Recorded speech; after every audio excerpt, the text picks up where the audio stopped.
പോത്തെ. ഓ പോത്തെ. യശോദ എന്താ ഈ വഴിക്ക്? ഈ വഴിക്ക് വന്നാ ജയകൃഷ്ണൻ ചേട്ടനെ കാണാന്ന് മനസ്സിൽ നിന്ന് ആരാണ്ട് പറഞ്ഞു. അതാരാടി ഇതിന്റെ മനസ്സിലൊരു ബ്രോക്കർ? നീ എന്നോട് മാത്രമല്ല എന്റെ അനിയൻ ഗോപികൃഷ്ണന്റെ പിന്നാലെ ശൃംഗരിക്കുന്നുണ്ടെന്ന് ഞാൻ അറിഞ്ഞു. ആ പറഞ്ഞത് രണ്ടാമൻ ഗോപികൃഷ്ണൻ. ഒരു കതിന പൊട്ടുന്ന പോലാടൂ അവൻ ജനിച്ചത്. എന്റെ തനി രൂപം. വയസ്സ് 40 കഴിഞ്ഞു. തറവാടിന് ചേർന്ന് ഒരു ആലോചന വരാത്തതുകൊണ്ട് കല്യാണമായില്ല. അത് നന്നായെന്നാ അവനും പറയുന്നേ. കല്യാണം കഴിഞ്ഞാ പിന്നെ കൃഷിയിലുള്ള ശ്രദ്ധ കുറയും. ഗോപിച്ചേട്ടാ, എന്താണ് നോക്കുന്നേ? ശബ്ദം കേട്ടപ്പോ ഞാൻ കരുതി ഏതോ ഒറ്റക്കൊമ്പനാണ്. അപ്പോ മൂന്നാമത്തെ പേരെന്താ? ഇവരെ പോലെ തന്നെ അയാൾക്കും കൃഷിയാ?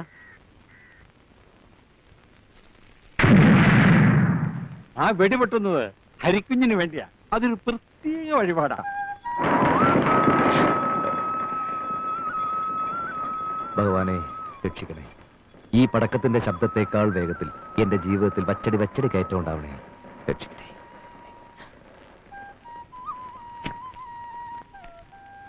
ഇത് ഏത് കമ്പനിക്കുള്ള അപേക്ഷയാ സാറേ? ഒരു മുസ്ലിമിന്റെ കമ്പനിയാ തിരുമേനി. സത്യം പറഞ്ഞ ഒരു മുല്ലാക്കയെ കൊണ്ട് ഓദിച്ചു വേണത് അയക്കാൻ. ആ കിട്ടിയാ കിട്ടി. സാറിന് ജോലി കിട്ടിയാച്ചാൽ എന്റെ മോന്റെ ജോലി കൂടി ശരിയാക്കി തരണം. അവൻ SSLC 4 തവണ തോറ്റവനാണെങ്കിലും ആള് ബഹുമെടുക്കനാ. സാറിന്റെ കാര്യം ഞാൻ ഭഗവാനോട് പ്രത്യേകം പറഞ്ഞേക്കാം.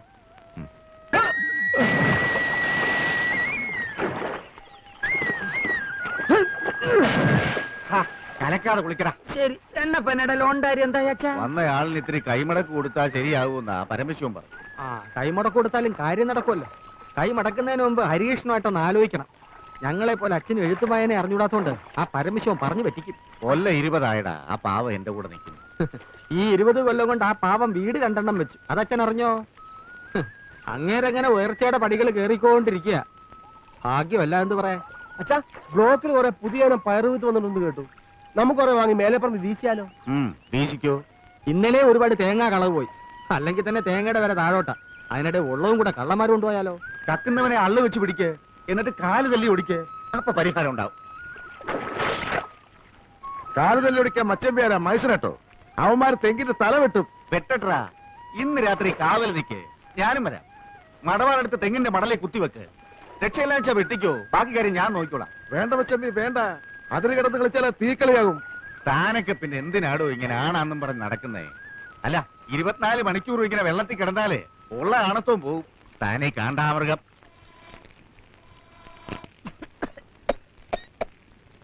അമ്മേ എന്താ വെന്തോ? വേഗമ്പഴേ മണിയടിക്ക. മോനങ്ങ് പോ. വല്ലാതെ വിശക്കുന്നുണ്ടല്ലേ?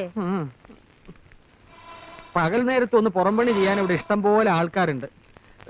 ഇവിടെ താമസിച്ച് പണിയാനാണ് അമ്മേ ഒരാളെ കിട്ടാത്തത്.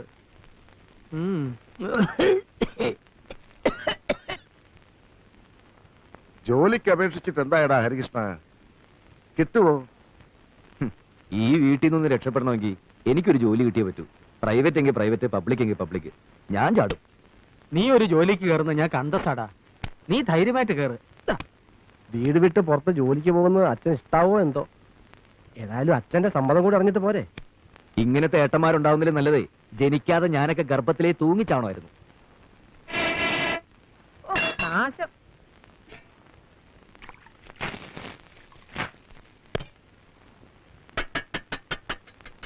ഇത്ര വേഗം ചോറായോ? എന്നിട്ട് വയ്യ. എല്ലാം കൂടെ വിട്ട് വിഴിഞ്ഞേക്കരുത്. ഉണ്ടിട്ട് കളിക്കാം. നീ എന്തിനാടി മണി അടിച്ചത്? ഇത് മരണമണിയാ. എനിക്ക് വയ്യ ഇങ്ങനെ അടുപ്പിൽ ഊതി ഊതി പ്രാണം കളയാൻ.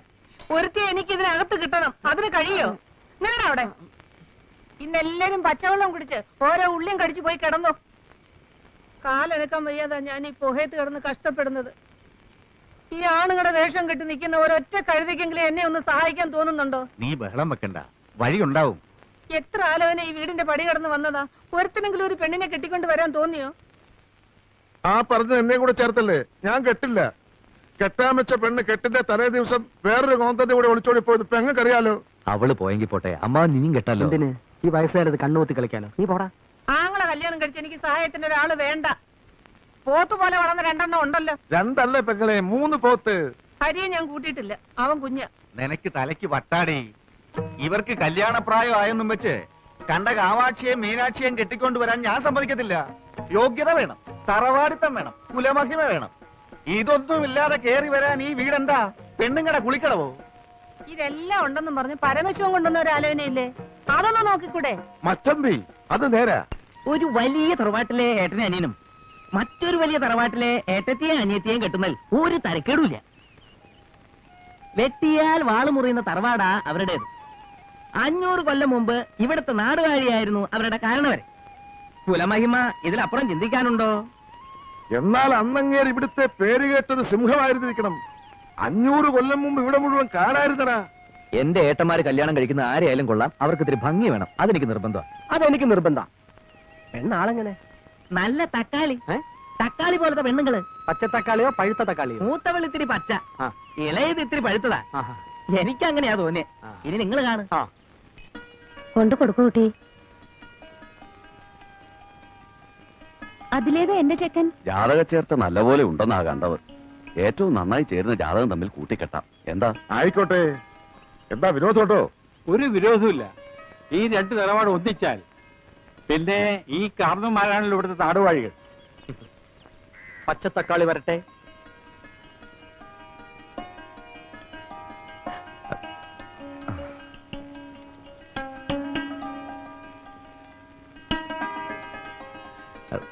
ഞാനാ നീന, ഏട്ടന്മാര് വരാ. അയ്യോ, പരിചയപ്പെടുത്താനങ്ങ് മറന്നുപോയി. മൂത്തവൻ അവൻ ജയകൃഷ്ണൻ, രണ്ടാമനായി ഇവൻ ഗോപികൃഷ്ണൻ. നേരെയൊക്കെ നോക്കി കണ്ടോടാ.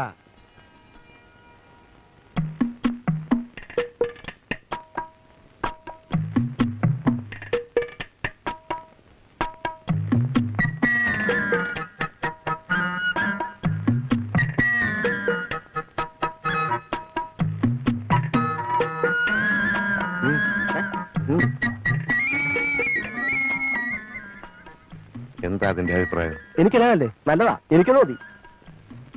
നിന്റെ കാര്യം എങ്ങനെ? എനിക്ക് ഇളയതിനെ മതി. എടാ, നിനക്ക് പറഞ്ഞു വെച്ചിരിക്കുന്ന മൂത്തേനെയാ. അതിന് എനിക്ക് വേണ്ട. അതിന് മൂപ്പിത്തിരി കൂടും. അമ്മാവിന് ഇതിൽ ഇടപെട്ട് എന്റെ കാര്യം കലക്കരുത്. ഇത് നടന്നില്ല, എനിക്ക് ഇനി വിവാഹമേ വേണ്ട. എന്താടി ഇരുന്ന് മോങ്ങുന്നത്?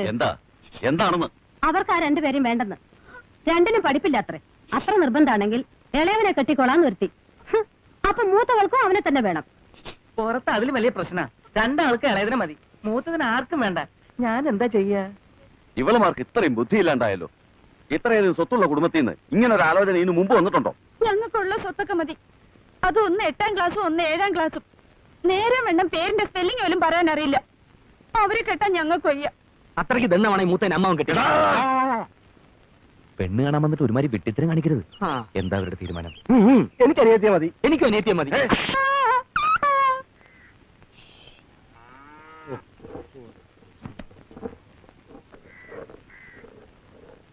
ഈ കല്യാണമെങ്കിലും നടക്കുമെന്ന് എഴുതി, അതും കലങ്ങി. ഇനിയിപ്പോ എന്താ ചെയ്യാ?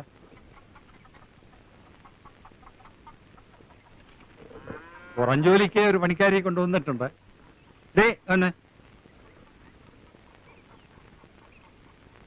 ഇനി ഭാനുമതി അമ്മക്ക് ഒരു പ്രശ്നം ഉണ്ടാവില്ല. ഞാൻ വളരെ വിശാലമായി വലവീശി പിടിച്ചതാ. പേര് കാർത്തികേയനി. 24 മണിക്കൂറും അധ്വാനിച്ചോളും.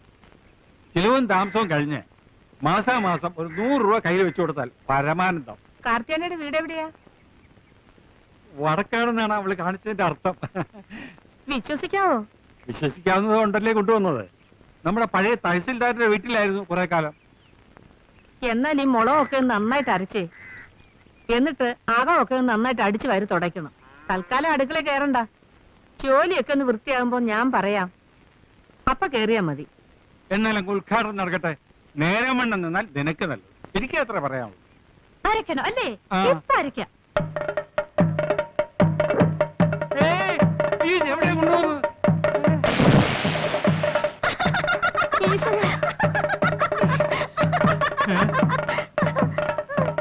എന്റെ പൗഡർ ഇട്ടേരാട്ടാ.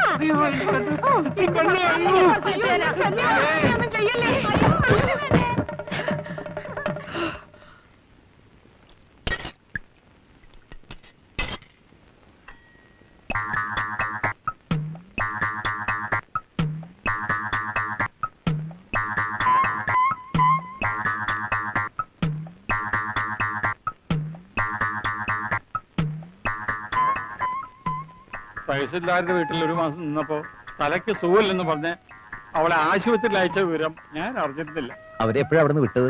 അതും വിട്ടതല്ലോ അത്രേ. സുഖമായെന്നും പറഞ്ഞ് അവളെ ഇറങ്ങി പോകുന്നതാ. അവളെ അമ്മിക്കല്ലെടുത്ത് തന്റെ തല ഇട്ടിരുന്നെങ്കിൽ ഈ കഞ്ഞി ഞങ്ങൾക്ക് തന്നെ 16 ലിറ്റർ കുടിക്കായിരുന്നു. അതെ. എന്നിട്ട് അമ്മക്കുട്ടി കിട്ടിയോ? അത് ഞാൻ മുങ്ങി എടുത്തടാ. ഭാഗ്യത്തിനത് പൊട്ടിയില്ല. ആ.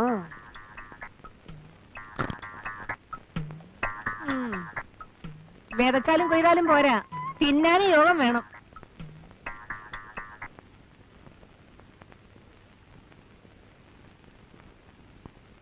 നീ ഉറങ്ങിയോടി? അയ്യോ, എല്ലാ ജോലിയും ഒറ്റയ്ക്ക് ചെയ്ത് നിനക്ക് പെട്ടെന്ന് വയസ്സായല്ലോടി. അല്ല, ഞാനൊരു കാര്യം ചോദിക്കട്ടെ. ആവശ്യത്തിലധികം സമ്പാദിച്ചു കൂട്ടിയിട്ടുണ്ടല്ലോ. ഒരു 2 തലമുറയ്ക്ക് തിന്നാനുള്ള നെല്ല് ഏതു നേരത്ത് നോക്കിയാലും നമ്മുടെ പത്തായത്തിലുണ്ട് താനും. ഇനിയെങ്കിലും മക്കളെ അവരവരുടെ ഇഷ്ടത്തിന് വിട്ട് ജീവിക്കാൻ അനുവദിച്ചുകൂടെ? എന്ന് വെച്ചാൽ അവരോരോരുത്തരും അവരവർക്ക് തോന്നുന്ന ഓരോ പെണ്ണിനെയും കെട്ടിക്കൊണ്ടുവന്ന് കാരണവന്മാരും ഞാനും കൂടെ ഉണ്ടാക്കി വെച്ച സൽപ്പേര് ഇല്ലാതാക്കണം.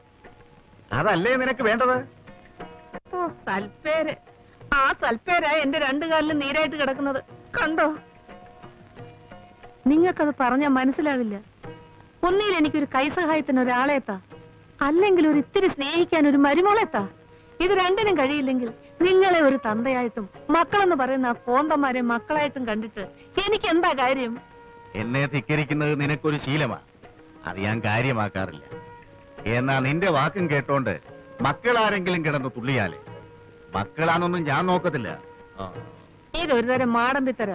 ഇത് ഒഴിവാക്കുന്നത് ആ വയസ്സുകാലത്ത് ബുദ്ധി. പണ്ടത്തെ കാലത്തെ കൊല്ലത്തിലൊരിക്കൽ ആൾക്കാർക്ക് വയസ്സ് കൂടുന്നത്.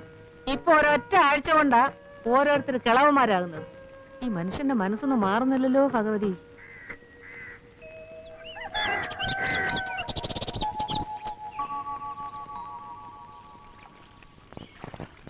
മനുഷ്യനായാലേ കുറച്ച് മര്യാദയൊക്കെ വേണം. അമ്മാവനാണെന്ന് വെച്ച് ചെറ്റത്തരം കാണിക്കരുത്. 2 ദിവസമായില്ലേ എനിക്ക് വന്നൊരു കവർ പോസ്റ്റ്മാൻ നിങ്ങളെ ഏൽപ്പിച്ചിട്ട്? അത് നിങ്ങൾ എനിക്ക് തന്നോ? എന്തായാലും എപ്പോ? മിനിയാന്ന് ചന്തക്കാരി വിലാസിനുടെ വീട്ടിൽ വെച്ച് അമ്മാവനെ കണ്ടപ്പം കത്ത് കയ്യോട് അമ്മാവനെ ഏൽപ്പിച്ചു എന്നാണല്ലോ പോസ്റ്റ്മാൻ കാതർകൂട്ടി എന്നോട് പറഞ്ഞത്. അമ്മാവൻ എന്തിനാ ചന്തക്കാരി വിലാസിനിയുടെ വീട്ടിൽ പോയത്? ആ വിലാസിനിക്ക് കുറച്ച് ഇഞ്ചി വേണമെന്ന് പറഞ്ഞു. അത് സംസാരിക്കാനാണ് ഞാൻ അവിടെ പോയത്. ഇഞ്ചി കച്ചവടം നിർത്തി കാര്യം പറ. പൊള്ളാച്ചിന്ന് എനിക്ക് വന്നൊരു റേസ് പരിചയത്തിന്റെ പേരിൽ അമ്മാവൻ ഒപ്പിട്ട് വാങ്ങിച്ചു എന്നാണ് ആ കാതർകൂട്ടി എന്നോട് പറഞ്ഞത്. അതെവിടെയെന്നാ ചോദിച്ചത്? ഓ, അത് നേരാ. അത് ഞാൻ എന്റെ ട്രൗസറിന്റെ പോക്കറ്റിൽ ഇട്ടിട്ടുണ്ട്. ഓ, അതെനിക്ക് വന്നൊരു അപ്പോയിന്റ്മെന്റ് ഓർഡറാ. പൊള്ളാച്ചിയിലെ PKT പാഴ്സൽ കമ്പനിയിലെ മാനേജിംഗ് ട്രെയിനി ആയിട്ട് എന്നെ വിളിച്ചിരിക്കുക. ഇവിടുത്തെ ബ്രാഞ്ച് മാനേജർ പറഞ്ഞിട്ടാണ് ഞാൻ ആപ്ലിക്കേഷൻ അയച്ചത്. ആ ട്രൗസറോടെ അമ്മാവ? സാധനം കീശ കാണും. ട്രൗസറോടെ? ആ ട്രൗസറാ ഞാനിപ്പോ ഇട്ടിരിക്കുന്നത്. എന്റെ ജോലി കഴിഞ്ഞല്ലോ. ഇതൊന്ന് ശരിയായി കിട്ടാൻ ഞാൻ എവിടെയൊക്കെ അലഞ്ഞതാ. ഏത് പോക്കറ്റിലാ? ഇവിടെ കാണും. വരട്ടെ, തുറക്കുന്നതിന് മുമ്പ് അത് വെയിലത്ത് വെച്ചും ചൂടാ. ഇത് ചൂടാക്കുന്നതിന് മുമ്പ് എനിക്ക് വേറൊരു സാധനം തണുപ്പിക്കാനുണ്ട്. കേട്ടിടത്തോളം വെച്ച് ഇതാകപ്പാടെ ഒരു നനഞ്ഞ പണിയാണല്ലോടാ. നിന്റെ കയ്യിലുള്ള പഠിത്തം വെച്ച് ഇതിലും വലുതൊന്നും കിട്ടൂലേ? ഇപ്പോ മാനേജ്മെന്റ് ട്രെയിനിയാ, പിന്നീട് മാനേജർ ആകാം. നീ പറയുന്നതൊന്നും എനിക്ക് മനസ്സിലാവുന്നില്ല. അന്തസ്സുള്ള പണിയാണോടാ മച്ചമ്പി? ആവശ്യത്തിന് അന്തസ്സൊക്കെ ഉണ്ട്. PKT എന്നൊക്കെ പറയുമ്പോ തന്നെ ഒരു വെട്ടിപ്പൊട്ടുന്ന പോലില്ലേ? എന്ന് പറയുമ്പോൾ അതിലും ശബ്ദമുണ്ട്. ഇത്രയും ദൂരത്തേക്ക് പോകുന്നതിലേ എനിക്കൊരു മനപ്രയാസമുള്ളൂ. വായിക്കാൻ അറിയാൻ മേലാതെ മച്ചമ്പി എന്തിനാ കടലാസ് പിടിച്ചോണ്ടിരിക്കുന്നത്? അത് ഇവന് കൊടുക്ക്. ഈ വീട്ടില് 4 അക്ഷരം പഠിച്ചെന്ന് പറയാൻ ഇവൻ മാത്രല്ലേ ഉള്ളൂ. ഈ തറവാടിന്റെ പേര് പുറത്തൊക്കെ ഒന്ന് അറിയട്ടെ. എന്താ? ഇവൻ പോണമെന്ന് തന്നെയാ എന്റെ അഭിപ്രായം. ഏട്ടന്മാർ 2 ആളും എന്നെ കൊണ്ട് ഒരു കാശും ചെലവാക്കിയിട്ടില്ല. അതേസമയം ഇഷ്ടം പോലെ സമ്പാദിച്ചു തന്നിട്ടുമുണ്ട്. നിന്നെ പഠിപ്പിക്കാൻ ചെലവാക്കി എന്റെ പലിശയെങ്കിലും എന്റെ ഈ വരണ്ടേ? PKT എങ്കിൽ PKT പോയി 4 കാശ് കൊണ്ടുപോവാ.